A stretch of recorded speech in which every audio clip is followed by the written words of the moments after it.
Good morning, everybody. I am Susan Zeiters. I work for Early Intervention Technical Assistance, and I also coordinate the early childhood portion of the PAPBS network.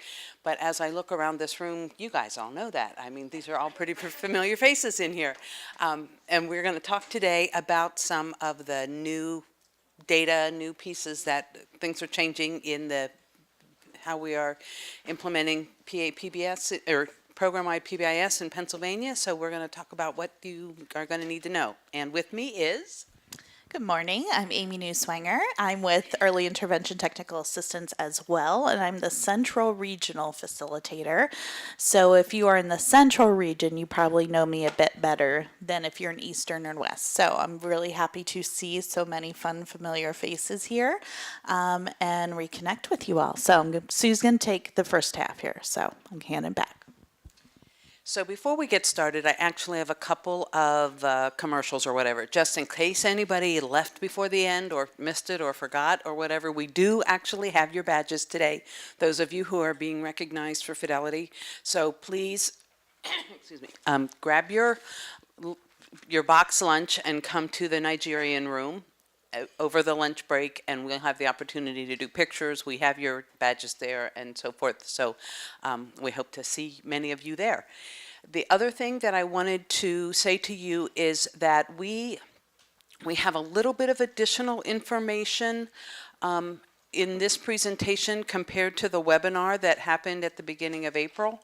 If you were part of the webinar at the beginning of April and there was something else that you really wanted to go to but you thought you had to come to this, you may get up now and go to the other thing you wanted to go to, because it is some of the same stuff. The handouts are available, and you certainly can email us. At the end, we are going to talk a little bit about Early Childhood Swiss, which is the Early Childhood School-Wide Information System, and some readiness for that. But we'd be happy to have those conversations with you individually if there's something else that you wanted to go to. So just wanted to make that clear. So I'm glad I did it. Good. That's exactly what we wanted to happen if needed. Okay. So, first of all, the thing that we wanted to talk about a little bit is that we actually do indeed have a new PAPBS website. And things are organized a little differently than they had been before, so we're going to take a look at that. And come on. Amy and I talked about this, that we have a PowerPoint, but we will hardly use it because we want to show you other things. So, It's not showing on the screen, so might need to do an update duplicate.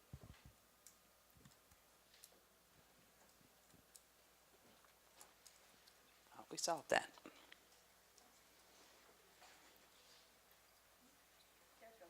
There we go. Okay. So first of all, what we wanted to point out, the transition is complete. So now when you type in papbs.org, this is the site that you should get. For a while, it went back and forth. You might get one, you might get the other. Just for those of you who are not PAPBS facilitators, for those of you who are implementers, the things that you want to know. So you will see right in the middle is where we will find program-wide PBIS. The other thing that I want to point out to you is things that are explicit to program-wide PBIS, you're going to find under that link. But there are many things around coaching, about principles of positive behavior support, etc., that are not strictly school age or strictly program-wide. So please do explore more of the other tabs also. There are other good resources, things that you're going to find useful. We're still working on some of the edits to this. So for instance, this first article, I actually have something written, but I didn't send it to Jeffrey yet to get it put up there. So that's still old data, but we'll get that fixed yet. But you will see there's some information here under getting started in program-wide positive behavior interventions and supports. This is the link. This actually takes you to the EITA portal, but there's a very useful learning object here that you can share You can share with staff, you can share with administrators, you can share with boards of directors, that just, new board members, new staff members, et cetera, to learn a little bit more about what is program-wide PBIS. And as you click on this, it'll talk about 4 different pieces. Why would you do it? What does it look like? What is the whole system kind of thing? And then how do I get started? So these are, you don't have to do the whole thing. It's all just a matter of explore a little bit. You will see that you'll also, here's where you can find, this is the link that'll take you to the website that tells you who else is already in it. It won't give you any, it just gives you the names and addresses. So none of the private data like classrooms, it'll tell you that there are some, but it won't give you any information about them. The other thing is here, a list of documents that you can use both for getting started or to share with other people. This is one that I wanted to point out to you is, actually that's not the one. We'll look at it later. There are some changes to the data form.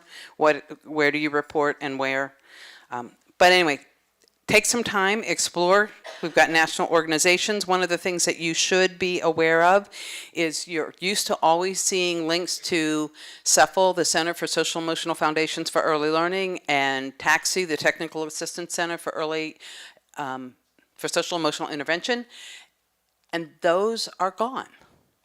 We now have the National Center for Pyramid Model Innovations, and the resources from the 2 previous centers are on that site.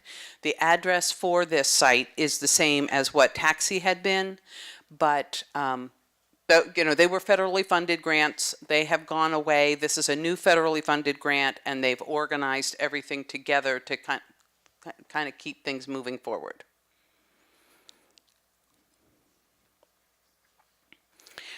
So that's, I wanted to point that piece out to you. The other thing is, so check out the Coaches Corner, community, all of these other pieces that might be of use to you. The other thing is, if you sign in, first of all, if you are a facilitator, you should have a login for the secure part of the website. If you are a coach, if you are an administrator, if you are a teacher in a program that is implementing, you do not have a login. This is specifically for the 2 groups that have logins are state leadership team and the facilitators. So that I created some confusion the last time I talked about that with folks. So if you are a facilitator and your login may have changed depending on what your password was before, and if you are going, I wonder if it did, I've not logged in, you should try it soon, and if it does not work, then get in touch with us. We will make sure that you get your password, but check your search your email first. You might have it. And again, then one of the things that used to be on the old site is that we had separate tabs for provisional program-wide facilitators and independent program-wide facilitators, and now we just put them all under one. But as you look underneath that program-wide facilitators, you will see that some things are going to be a little bit different. So we have the, provisional facilitators webinar series, the training piece that we do. We have the conference call minutes, things that you can check on. The independent facilitator resources, but provisional might find them useful too. Those are just things to, and then this is the piece where you will find the various data collection tools. And we're going to be looking at a number of these today because a lot of them, even if the actual tool didn't change, the recording and reporting piece has. So that's one of the things that we're going to be taking a bit more of a look at. Any comments, questions so far on this piece? Okay, the question was, is this page of the website only accessible to facilitators? And the answer is yes. This is one of the reasons why it's so essential that you stay connected to a program-wide facilitator and continue to support one in your program, because they really are our way of staying connected to you and making sure that we continue to move forward with fidelity. So great question. Do provisional facilitators have logins? Yes, you do. So that's one of the things that happens when you first sign up to be a provision and are accepted as a provisional facilitator. We give you the login information. Any other thoughts, questions, issues? Our goal for this is really to make sure that you guys leave here today not knowing everything you're going to need to know, but knowing where to find it, how to, and that there are changes and what the changes are about. So ask questions, push us, tell us if you're going to tell us this stuff. Why the heck don't you have this part of the plan done yet? We know we don't have everything exactly the way we would like it, but we want to make sure that we know that you guys do the actual important work.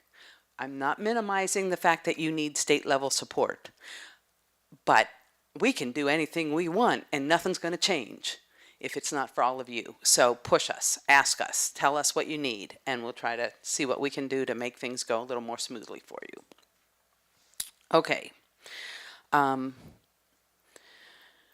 Let's go back here again. So, and just that reminder piece that there are a number of things that you would be able to see this top row if you log in, all but the community of practice link. Please do. So we have things, if you look at the coaches corner, again, things will be organized here. This is about the coaches meeting. Every January, we have a coaches meeting regionally at the 3 patent offices. If you haven't, no one from your program has been attending those, please, watch for those, watch for the emails. And remember, it's really, for us to keep track of exactly who's doing what all across the state, you guys know how often your staff change. We don't have a clue. On some of these things. So that's another reason why we really count on the facilitators.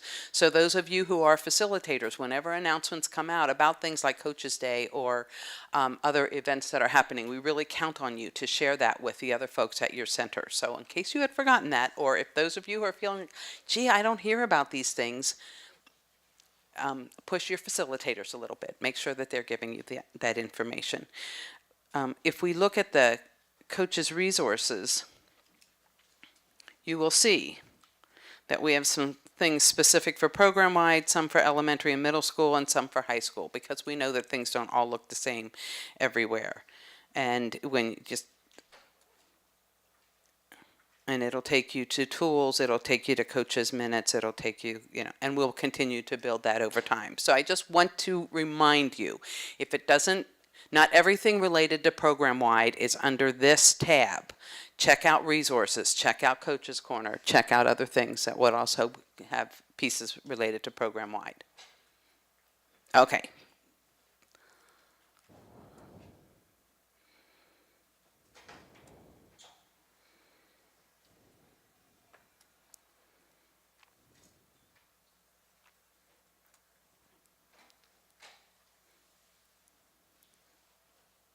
Yeah, this is I gotta change this.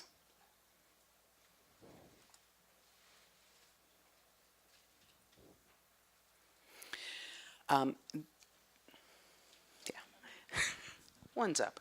Anyway, we want to talk a little bit about, this is what we announced in April. Now then, you got the announcement yesterday about we're not 100% certain now of our dates for the Implementers Forum for next year. We anticipate an earlier start of the recognition process. For those of you who haven't been part of that yet, we always talk about this at the Facilitators Day in September to make sure that the facilitators have the most current information. And that this year will be a 2-day event in Harrisburg. But the point I want to make is that applying for recognition next year at this time, for next year, starts next fall. So, and you'll need benchmarks of quality scores from this spring, and you need to have your data in by the end of June in order to be eligible sometimes give you a little leeway on that, but we really like to have it at the end of June. Have everything entered into the database, your teapots and tippy toes submitted, et cetera, et cetera. So just want to, usually it's early November. We're into early or late October probably for this coming year, and it's all in order for us to be able to get everything done that needs to happen in order to have everything in place by implementers forum. And even then, sometimes things happen, like the box gets left in Pittsburgh, but we manage to solve things. Okay. And now I'm going to turn this over to Amy, who's going to talk about some of the really cool stuff that the National Center for Pyramid Model Innovation has been working on. They have been cranking stuff out at a tremendous pace. Some of you know Megan Bonderems, who had been a facilitator here in Pennsylvania and who moved to Florida and now works with that at the University of South Florida and works with this project. And I commented to her about, wow, you guys are just cranking things out at a tremendous pace. And she went, I am so tired. But we are so thankful. Amy? Great. So one of the other things I get to do is I work part-time as a pyramid model consortium consultant. And so sometimes I get to play with these things in a different way before we can play with them here. So one of the things I got to play with recently is this leadership team implementation manual. This will be helpful to you even if you're an old pro or you're brand new. First of all, it's updated to match the newest benchmarks of quality. And I'm going to show you where you can find it on NCPMI. Oh, you did fix it this time. You rock star, you. It is under implementation, program-wide, trying to be a little slow here, and program-wide resources, and then down in general resources, I'm pretty sure. Yep, there it is. And so I'm going to pull this puppy up to show you where you can find it. You can print it off. You can print it fancy. You can print it old school. You can print just the pages you want. And it, like all the resources on NCPMI, it is free. But what is so cool about this, and I know for me, I see these resources come through, like I follow this rabidly. And sometimes I'm like, oh, wow, that looks really big. It's going to take me forever to figure out how to use this. And, someday I'll sit down and read through it, and someday never comes. But sometimes when somebody gives me an overview, it helps me. So that's what I'm trying to do for you right now. So first of all, it goes through the latest critical elements, right? So like leadership team, and gives you a summary of each critical element of the benchmarks of quality. It talks about use of and how to use your leadership team. It gives you some more pyramid model resources in here. A glossary of terms. This is be really helpful for new staff coming on, especially as you're trying to bring them on board. There's notes. So here, I'm not going to go through every single page of this because there's 70 some. But let's just take one critical element of leadership team and how this is set up. And it gives you the contents, and it breaks it up pretty much by each benchmark. So it talks about who should be on your leadership team, how to use those things, what you're supposed to do as a leadership team. This one's pretty neat. Characteristics of successful teams. Because I remember part of my background is working with Hildebrandt, and one of my commissions was I was supposed to get every 44 child cares up and running with this. And this would have helped me a lot, because one of the questions that kept coming back is, okay, we have this leadership team, we're meeting, so now what do I do? Right? I would have loved this because I would have broken this puppy down and really shown it to folks. So this is, even if you've been running a leadership team for a while, go through and check this. Make sure it's right and make updates. If you're new to running leadership teams, go through and check this. You get to start fresh. You get to start here. And those of you, some of you have been supporting one program and maybe have new buildings coming on within your program or whatever. This is a great tool to really, because you may not, as a facilitator, if you are leading the leadership teams now, and then you add more teams, you may not always be the one leading the team. So share the wealth. That's true. I didn't think of it for multi-sites as well. As you bridge out to more sites and you need more of you, this is a great way to help support fidelity, right? Because why do we keep using that fidelity word? Because if we're not doing it the right way, we're not going to get the outcomes we want. We can't just take medication when we feel like it and get the outcomes we want. Fidelity is the same thing. So this is another tool to help make sure the definitions that you think they mean it. Right? And that you're just not making stuff up, because nobody's happy when we just make stuff up. Sometimes we get lucky and we're right, but at least in my case, more times we don't.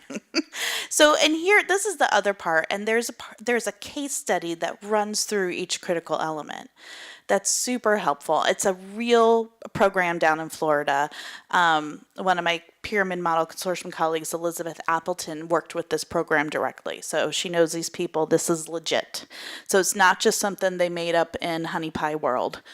This is, this was a real, actual program that they use. So go through this, and like I said, I'm not going to show you everything, but it gives you an example of how they use their benchmarks of quality, how they use their implementation plan. And not that you have to conform to everything, but again, it can help realign, are we doing this the way we thought we were supposed to be doing it? And this comes directly from the researchers. So, and like I said, it goes through each critical element like this. All right, now I got to remember what I was doing next. Let's go to even if it's not on the slide right now. Yeah? Let's go to the benchmarks of quality next. Oh, you got it. Sue suggested we go to the benchmarks of quality next, and I think that is a great idea. And there it is. Do you see, I was still in program-wide, and I went to tools. Okay. So I was in the same area, and we pull this up. So this has been out for a few years, but it takes a lot more to just say, okay, use this one now, right, to roll this stuff out to the state. So some important changes to understand. There are less critical elements and less benchmarks, but it's because they've streamlined them, right? So they took some of the ones that were either seemed redundant or could be embedded elsewhere and embedded them. So those priorities are still there. Additionally, they've been very intentional to look at it with a cultural lens and an implicit bias lens to make sure that we as a program are considering all of those options as well as we build our leadership team. So, one of the things you will probably notice is one of the things they took away was implementation of the pyramid model in your classrooms, but it's still in here. We're still expecting it. It's just not a critical element. You're going to find it in places like professional development and staff support plan. Okay, because that's what you're trying to do. You're going to find it in places like monitoring, implementation, and outcomes. How's classroom fidelity to pyramid model expectations? And then how are we going to teach and train it? So that's just one example of how they've rearranged things. Again, so if you're used to the old benchmarks, it won't be a hard switch, but don't skim through either. Like really make sure you're understanding it. And again, you have that beautiful leadership team manual to double check it with to make sure. Yes, Julia. I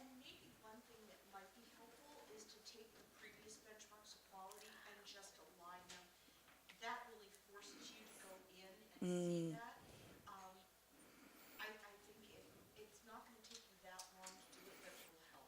So Julia said, take your old benchmarks of quality and align it with the new one as you go through it.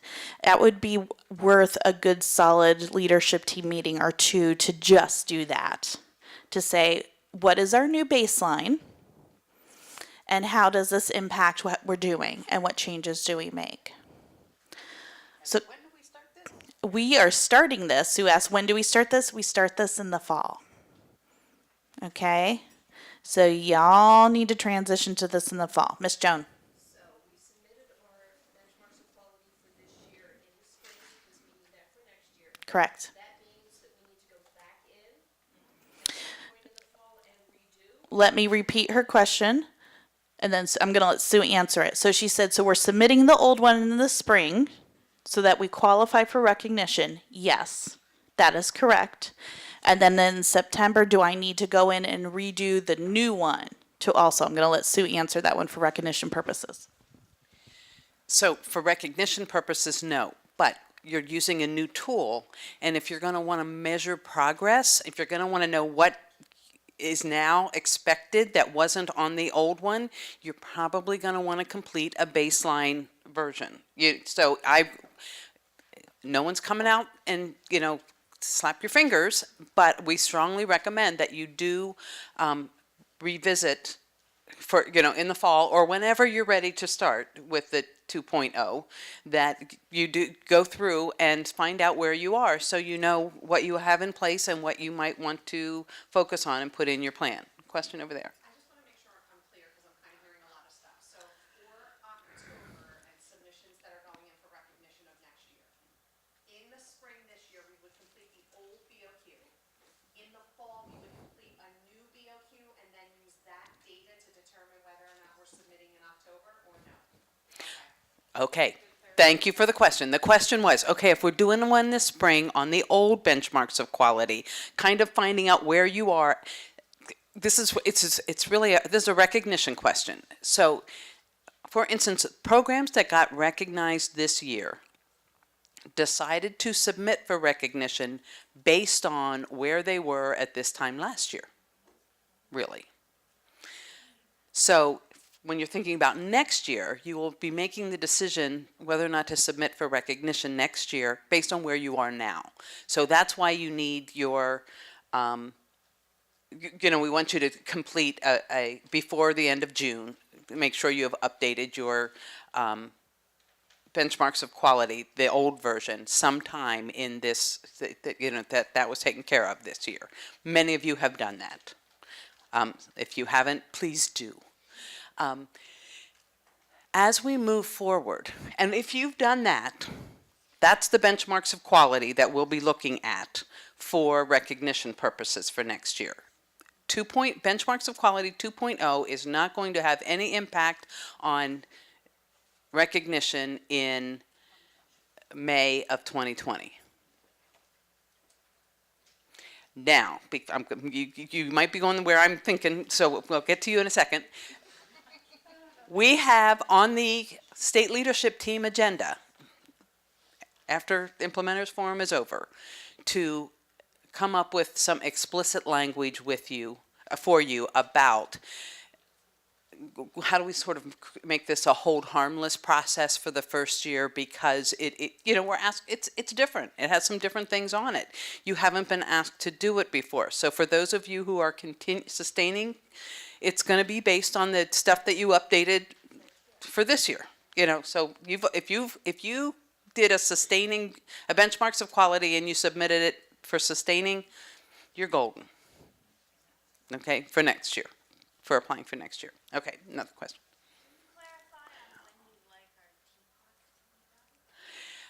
I don't care when you do your teapots.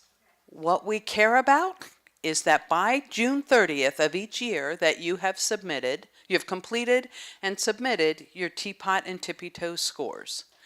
And the reason we do that, like Mary Louise Hemeter would say, do them 3 times a year and use them for updated coaching all the time. We have a feeling nobody would be still implementing if we required that. That's awesome for research. That's great for starting out.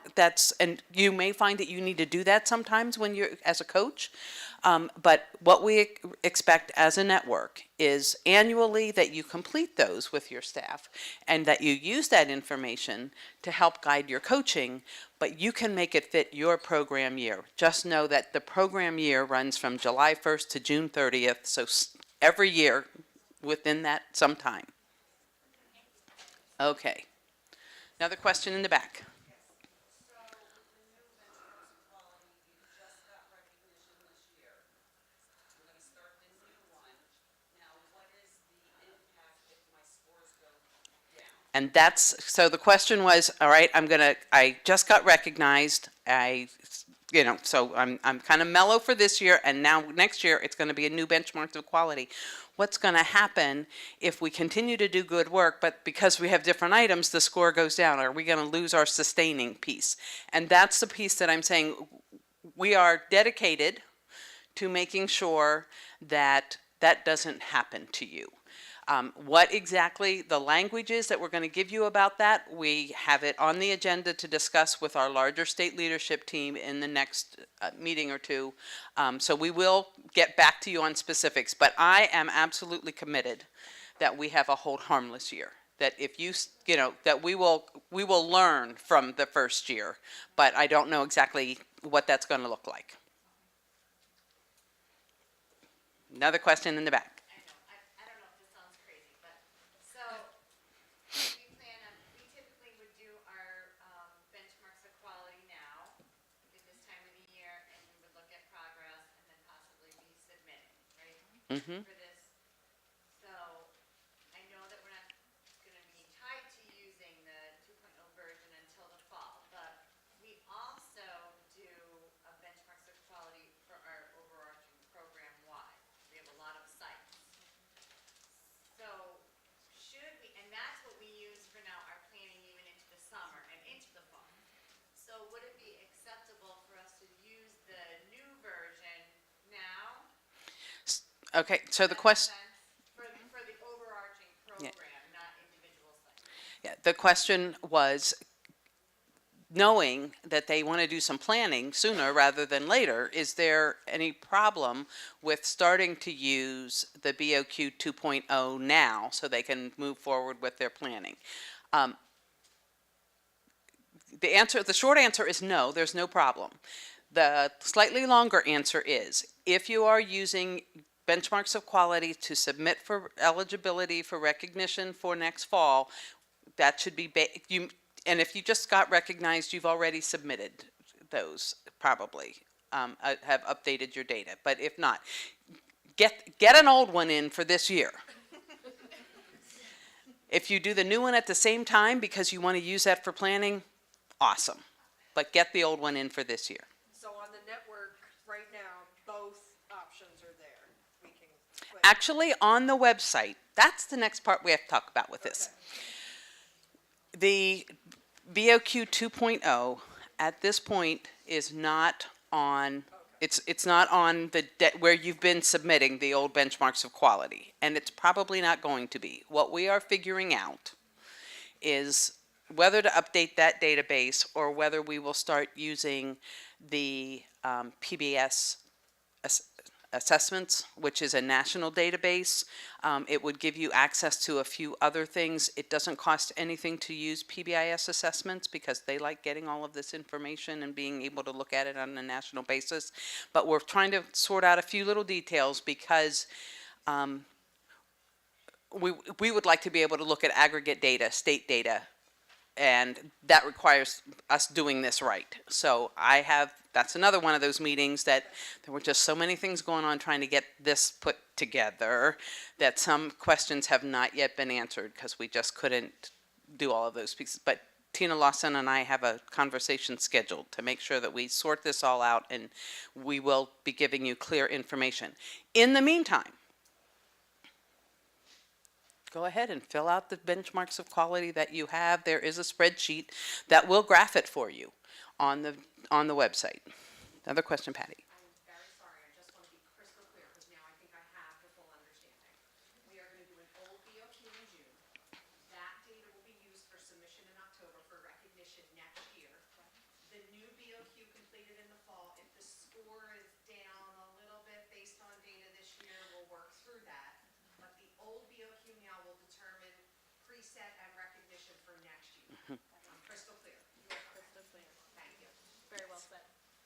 You got it.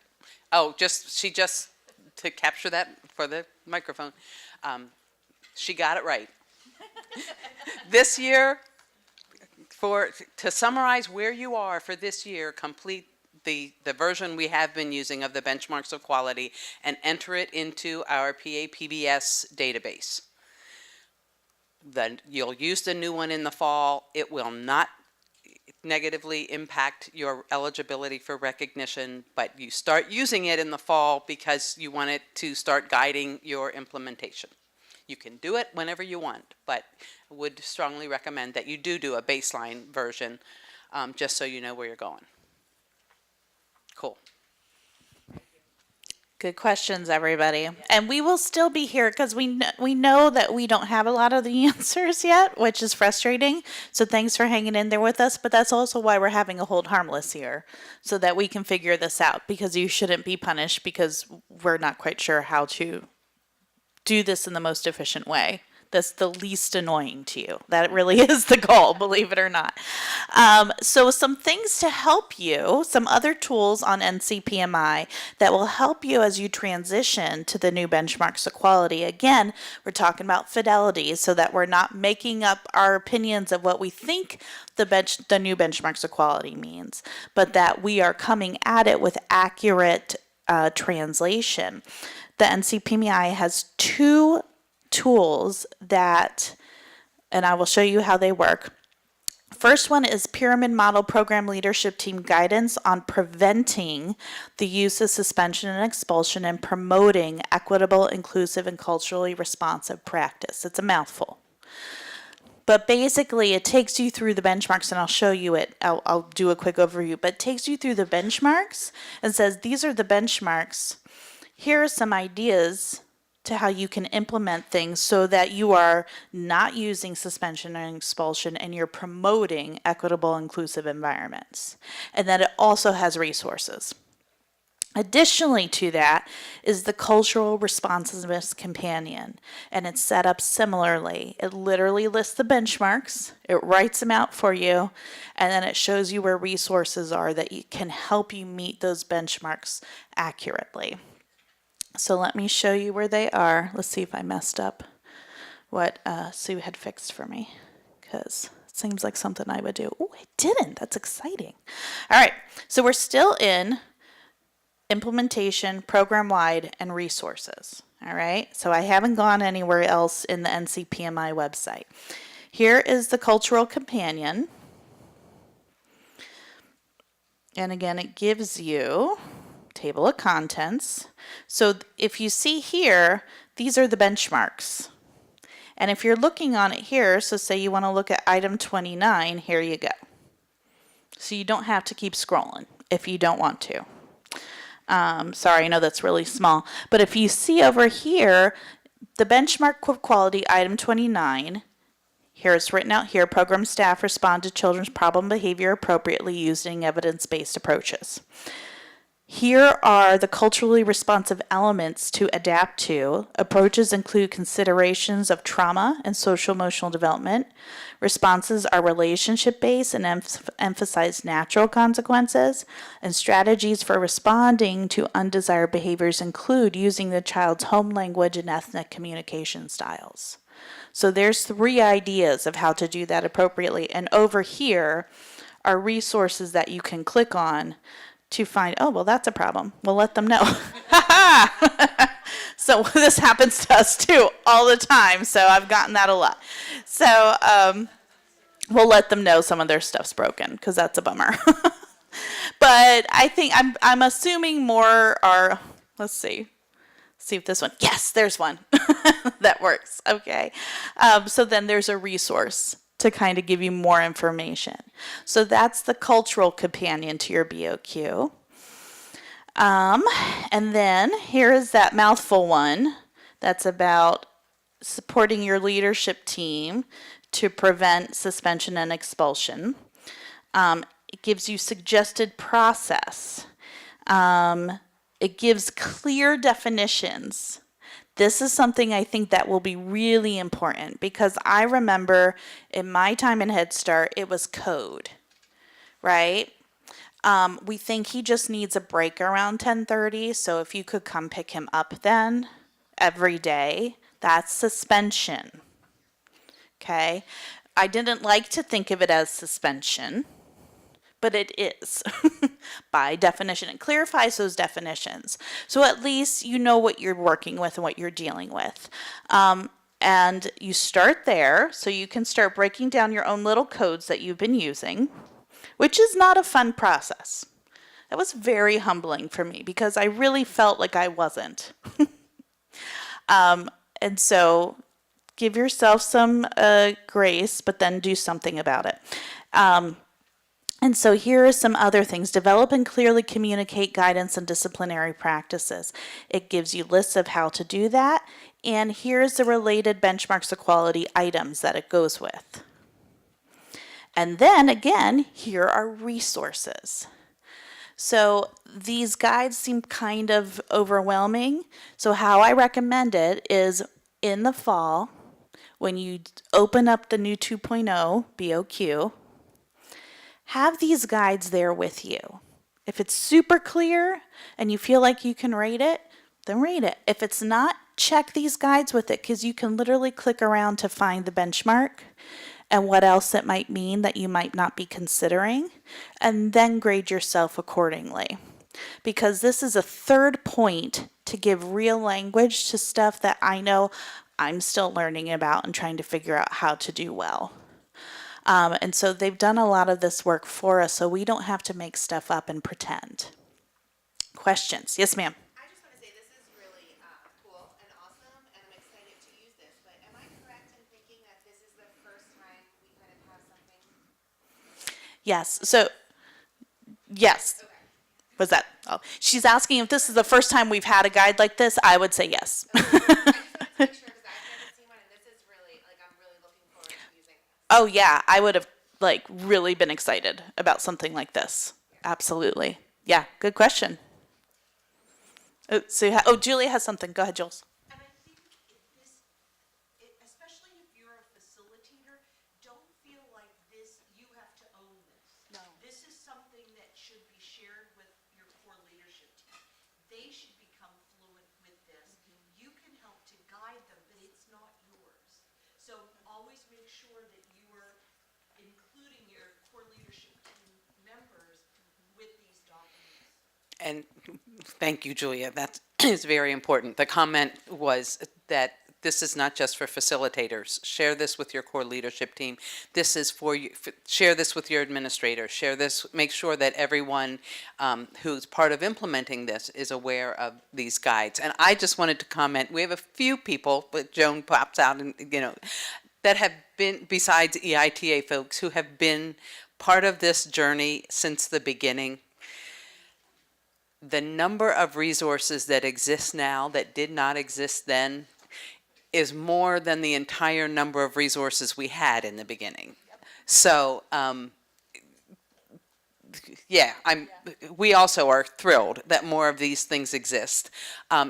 And some of the things, you may read through these things and say, well, they've been telling me this for a long time and this says something else. Mea culpa. If we were like you, we have been doing as the best we know, as long as we've known, and as we learn better, we try to do better. So we'll keep at it. Yep, you've been around since the beginning too, Karen. That year, Julia Slater said, Suzitis, you just have to stop apologizing to those people. We're trying. And so when I talk about making stuff up, it's because I did that too, because there was none of this here, right? Like nobody was trying to make stuff up to be shady, We were just doing the best we could. Yeah. And we're all trying to, and we just appreciate this so much. Because Absolutely. now it's all in one location. It seems clear. It seems comprehensive. It feels really good. Good. So the comment was, it feels really good. This is what we've been looking for, and it's all in one spot. So, okay. Yes, Ms. Joan. We ran for a year, came to the conference here, and Mary Louise Hefner was here and went, here's benchmarks of quality. It's like, okay. Benchmarks of quality. Exactly. A year after we were up and running. So Right. it's interesting to watch all these resources come out to support and let you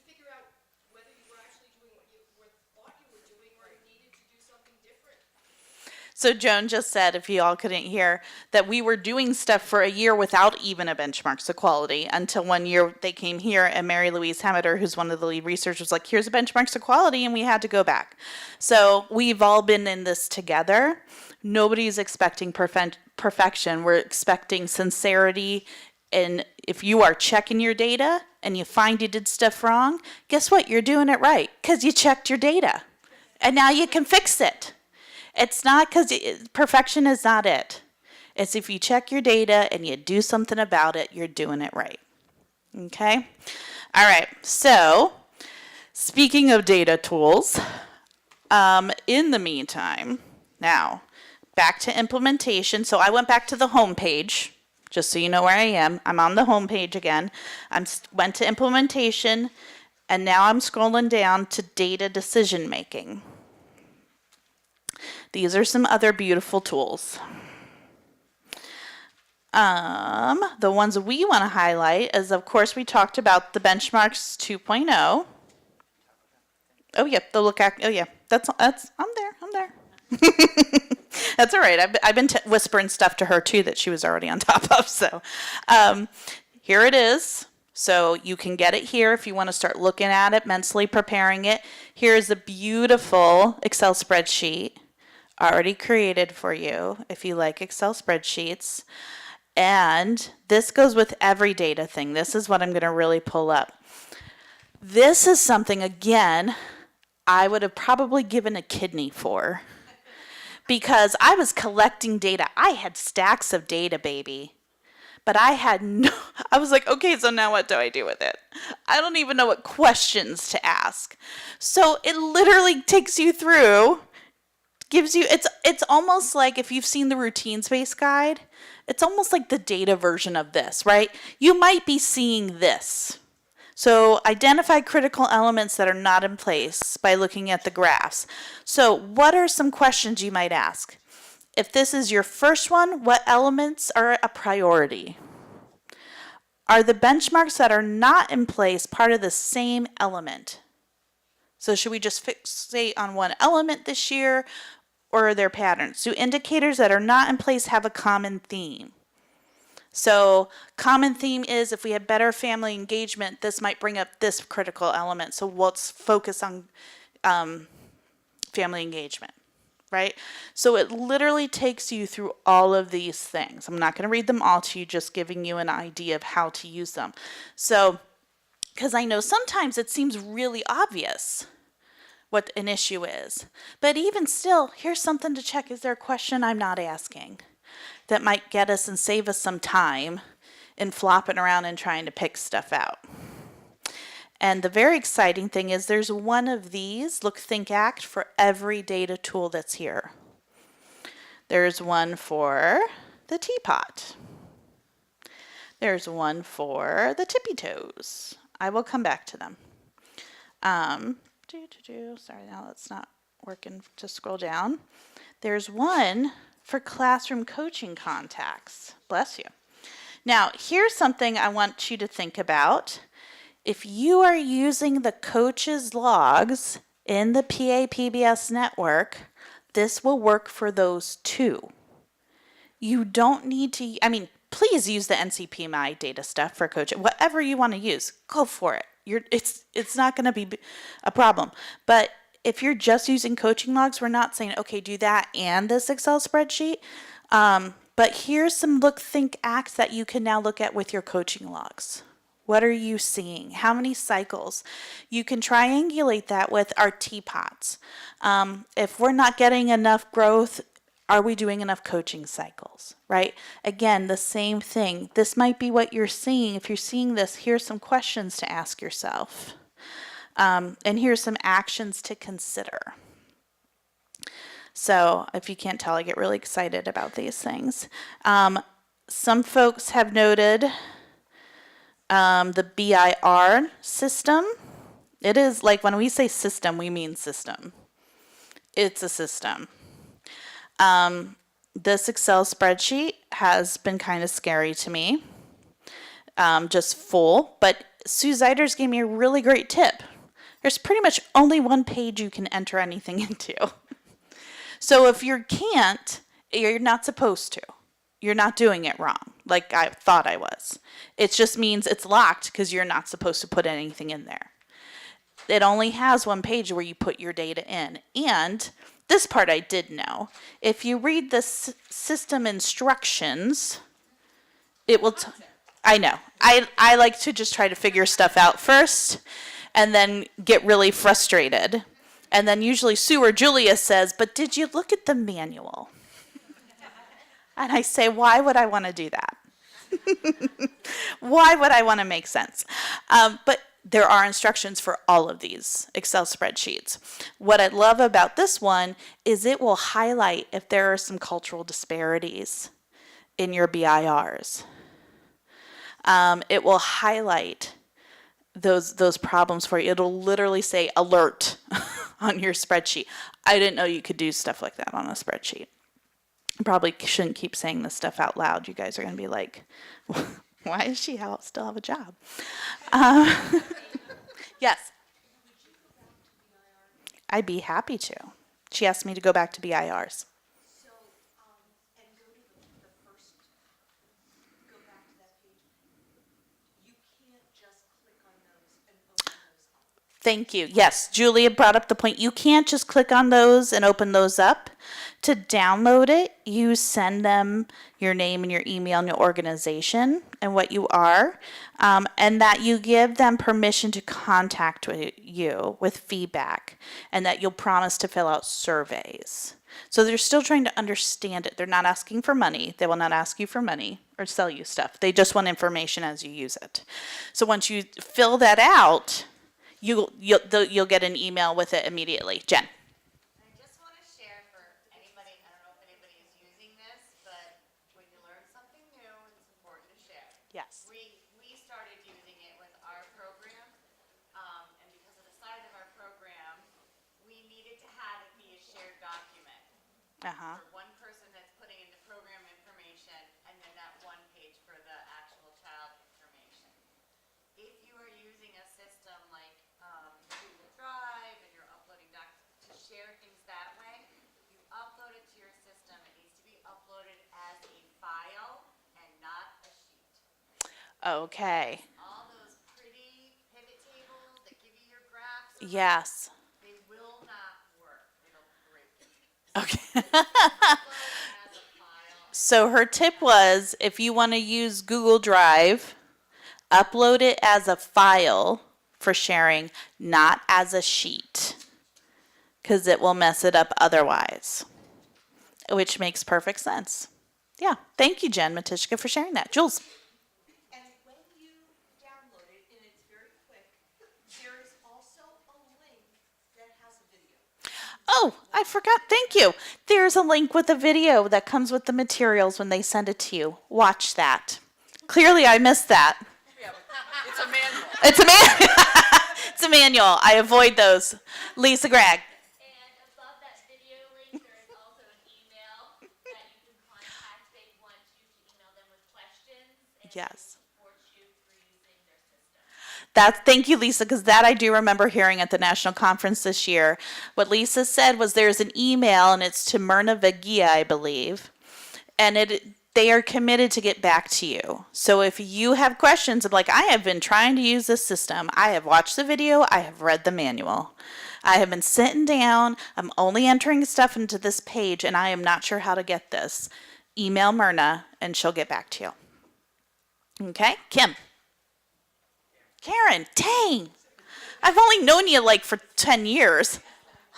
I think I called you Kim before. I just keep making up a new name for you. Are Kim. I know. And there's Kim Tomlinson. I have an abundance of Kims in my life, which is wonderful.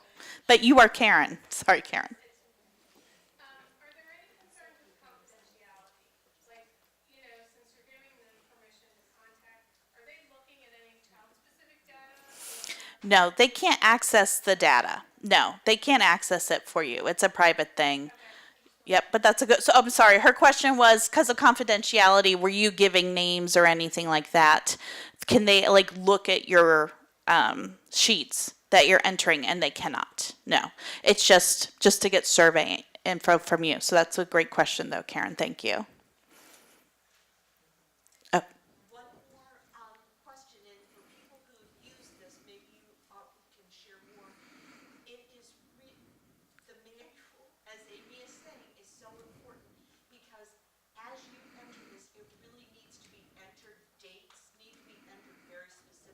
And the other clue and cue is, don't think that all your teachers are going to individually enter this data. You need to identify who is going to be your data implementer or input person. Yeah. Because your data is only going to be as good as what is put into the system. Right. And if there's glitches in there, you're not going to be able to make good data-driven decision-making.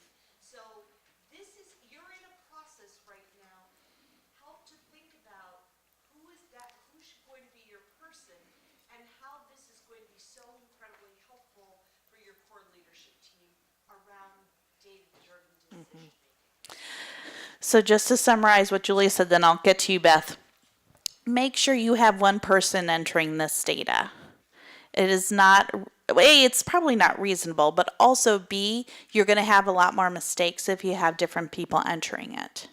So create a systematic way about how that person receives BIRs and make sure they have time in their schedule to enter them and send you the reports so that you as a leadership team can look at them. Is that an accurate summary? Thank you. Beth?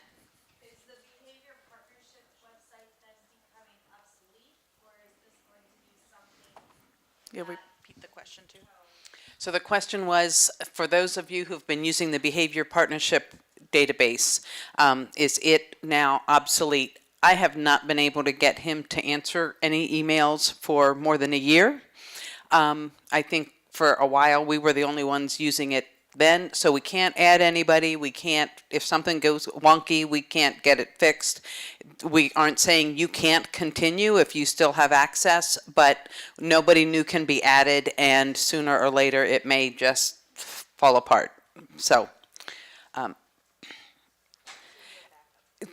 yeah, and there is no backup plan on that. So, That was kind of my question. yeah. Is there any way that you can somehow transfer that data?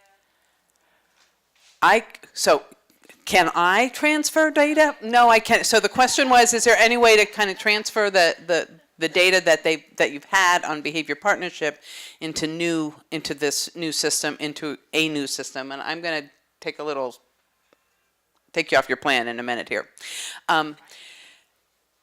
I don't think so. So yeah, you can, if I remember correctly, can you download an Excel spreadsheet with your data there? So you can download your data. Yeah, you could, if you are dedicated to having a long-term plan, or you may say, we're going to choose a date, and from this date on, we're going to be doing it in a new system. Whichever, if you have a natural end and start, if you're a Head Start program or something, then that makes sense. If you're a child care center, which you are, where it just kind of keeps going all the time, it may not make as much sense. But you probably don't have to download 10 years worth. Maybe you just need to yeah. She said, so maybe she would take her current children and get them into the new system. So there's, where I'm taking you off the schedule now, is that there is a database coming to handle behavior incident reports. Some of you may have heard of the school-wide information system. They are developing the early childhood school-wide information system. Pennsylvania paid to jumpstart this. So ultimately, there will be a cost, and we're not sure what the cost will be yet. But for a period of time, we will have it for free. It takes a little readiness in order to be, there is and this was in the materials that we uploaded for this conference, there is a Swiss readiness checklist. And on our last slide, here we're talking, well, no, go back one more. That's fine. So this was in the PowerPoint that says EC Swiss is coming soon. It's built on the same platform as school-wide information system, but the terminology will be early childhood. The organization will be early childhood. We've been having monthly calls for quite some time. But it will be a pilot initially, because it's new, you know, and it's going to be a process. So this next slide that Amy can show you, you can, if you wish, just hold your camera up there and capture the QR code. If you have downloaded these handouts, you can just go to your last page and click on that is hyperlinked, the address there, if you wanted to do it that way instead of a QR code. But that will take you to a survey. It will require that you enter an email. So even if you go through the survey and say, nope, I don't want to be part of this, we will know that you've said, nope, we don't want to be part of this at this time. And that's, I mean, I did that intentionally because we might think, well, so-and-so would be a good candidate, and you may have already decided, no, thank you. You know, so we won't bug you. But there's also a place to say, yes, we think that we can be ready for this by November. The training is scheduled for November, 13th, 14th, and 15th. So it's a 2.5-day training to become a Swiss facilitator.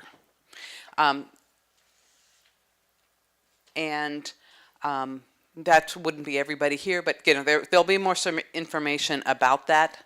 But if you look at this and say, yes, we want to be able to do this, we'll sort out helping you figure out who might be your Swiss facilitator, who might get trained, all of those pieces. Yes, Patty. Two-part question.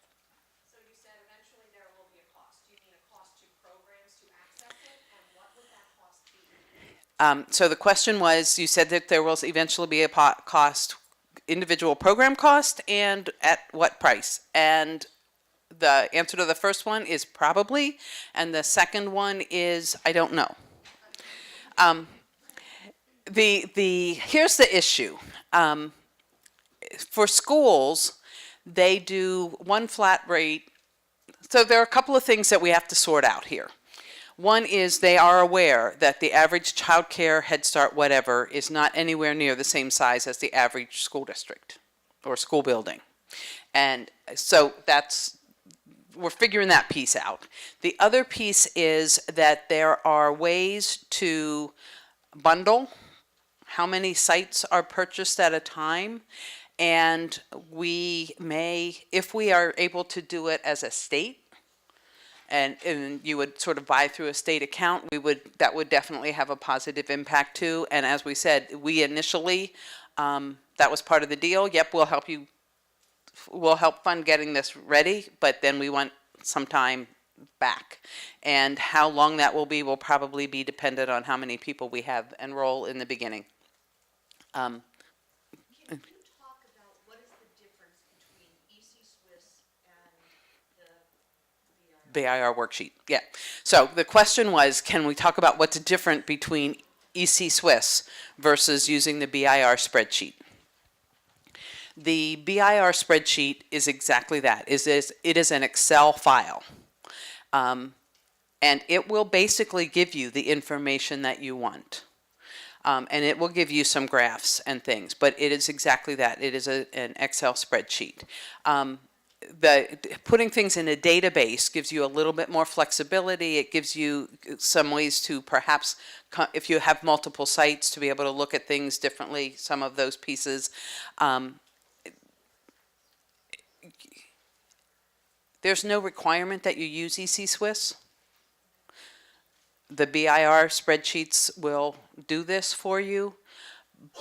But if you prefer to have things in a database and not be sorting out all of these spreadsheets, a database can be very helpful and useful. So it's not required. It's right now, piloting will be Pennsylvania, but it will ultimately be, we got three M states chomping at the bit: Maryland, Massachusetts, and Missouri.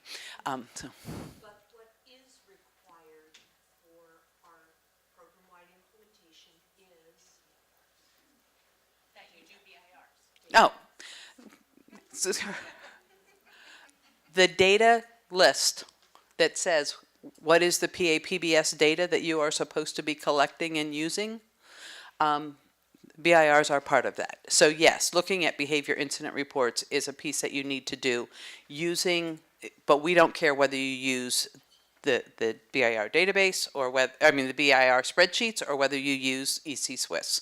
Doesn't, or if you continue to use behaviorpartnership.com, but that one, I can't help you if something goes wrong. I used to be able to, I can't anymore. I'm looking for questions. Does Swiss get us anything other than it's a database? It's so actually, and when we first kind of put this moving forward, we didn't even have the spreadsheets. So that was kind of our big motivation to wanting to do that.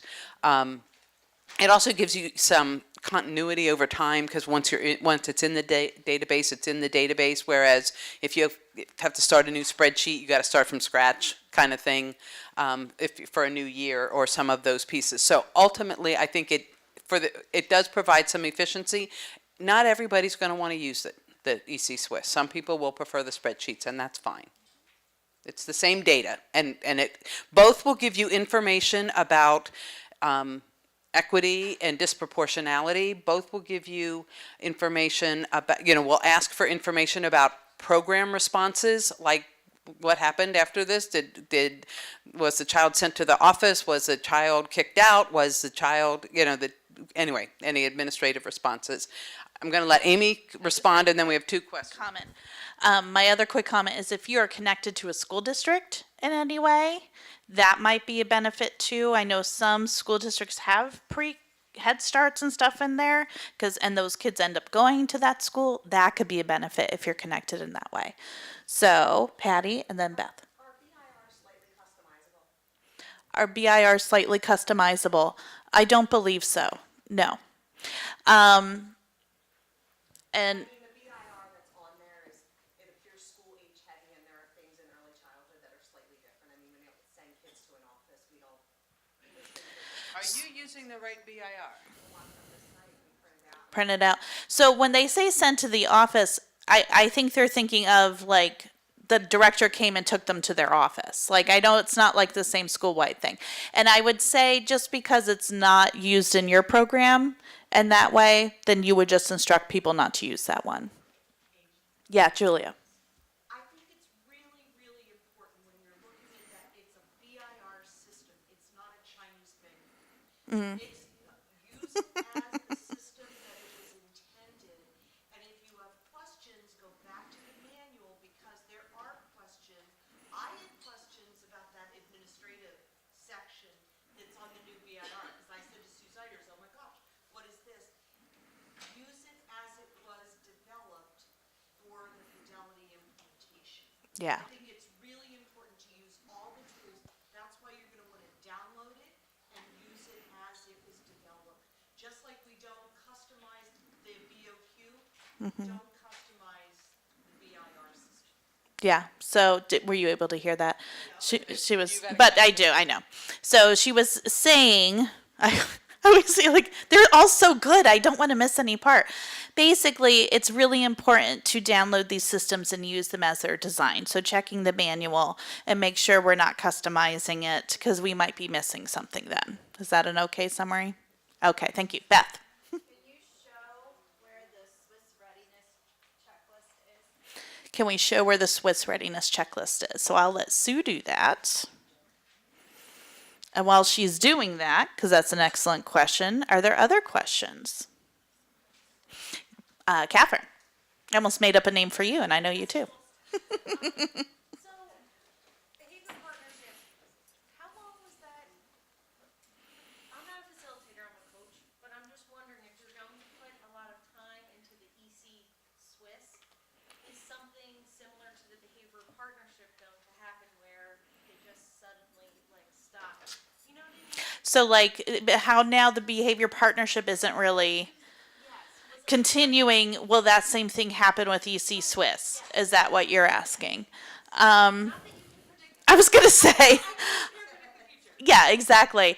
I don't know that that's as likely, because Swiss is a lot more, I mean, we already have school-wide information systems, and part of the benefit of joining with them is they have already established a business model that's working. They have established, so I would guess it's less likely than what happened with behavior partnership, but it's still a good question. Danielle. Just piggybacking on that, you said initially there's gonna be no fee for EC Swiss, but Correct. eventually there will be a fee. Correct. Is it any idea what that's gonna look like? So the question was restating initially there will be no fee. So if you choose to say, yes, I want to pilot it, I want to figure it out, I want to see if it's worth it, you can be part of this pilot and it will not cost you anything. But eventually it will cost us something. And it at this point, because it's program-wide so different than school-wide, it's really hard to guess what that would be. I know the little bit of data stuff I've worked with in the past. I had a colleague that he and I were trying to figure out a database system for Hildebrandt when I was working with him, and he was explaining to me how that cost works. Depends on kids. It depends on so many things. So there's no way we could honestly give you an accurate guesstimate.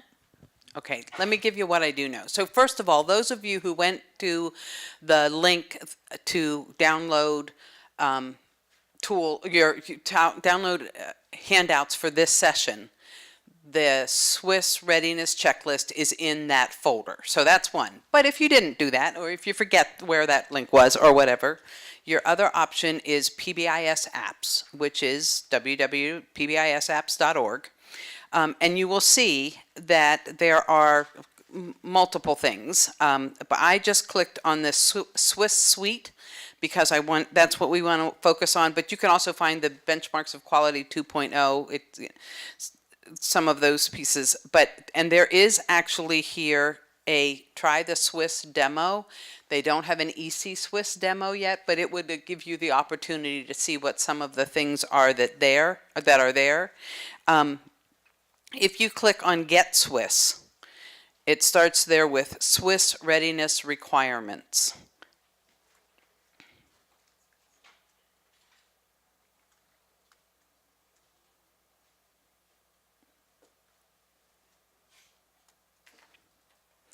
And it's a one-page, looks kind of familiar, not in place, partially in place kind of thing. Has 9 items here. So does the building administrator support the implementation and use of the school-wide information system? It's going to require that you enter some data that you might already enter someplace else. So maybe they'll say, nope, we're not doing that. Now, then you'll enter it into a spreadsheet, but either one's fine. A school facility-wide behavior support team exists and reviews Swiss referral data at least monthly. So these are the kinds of things that we want you to take a look at. Before you do that survey that we gave you the link to, we want you to take a look at this as a leadership team and give us answers. So like the question on the survey is, after reviewing the Swiss Readiness Checklist, we have 1 to 3 in place, 4 to 6, 7 to 9, or could by November. I think I know there were 2 questions there, like what do you have and what do you think you could do? But those are the kinds of things. The school or facility agrees to maintain the technology, like an internet browser, district permissions compatible with Swiss. So it's some of those. Now, this all uses school-age language because we didn't make this yet. We're working on creating what's the training going to look like, all of those pieces, but we haven't actually created an EC Swiss checklist yet. The other piece that I wanted to show you related to this,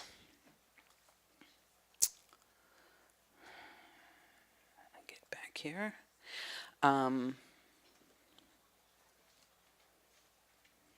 Here's the information that as it exists now. So right now, for Swiss, regardless of the size of a school, if you bought one license, it's $350 a year. If you just bought Swiss. They have multiple applications. If you were part of a school district and they wanted to add EC Swiss, that would be purchasing 2 applications, and if the more schools involved, the cheaper it gets, and so forth. I don't know that this is going to be the same. We told them we thought this was problematic, and, you know, but I don't know what it's gonna, you know, I don't know yet. And the person that we're doing some of the, what's the rollout gonna look like, isn't the person who can make these decisions. But they are actually working with the Pyramid Model Consortium. We worked through them, and they made the connection with University of Oregon to get this built. They're also looking at doing more data-based work that would make our lives easier down the road, but they wouldn't duplicate this. This would be a piece of what would be part of the Pyramid Model Consortium data system if we end up doing something like that. You mentioned when the training would be in November, if we were interested. Do we know when this would be rolled out, ready to be used, to be implemented? Did you say that already? No, I mean, it's sort of hand in glove. You know, it has to be done by the end of, their deadline is the end of September. We had another event that needed to happen before we did the EC Swiss training, so that's in October. So it would be basically, our EC Swiss facilitators would immediately then be able to start doing the Swift with Swiss. Yes, yes. Anybody's head kind of exploding yet about, oh my gosh, how many things were there that they talked about? You had oh, you were just raising your hand saying, yes, your head is exploding. Here's let's give you a little synopsis. Amy did not get to really go through in detail all of the things that we have, but here are the things that I want you to know.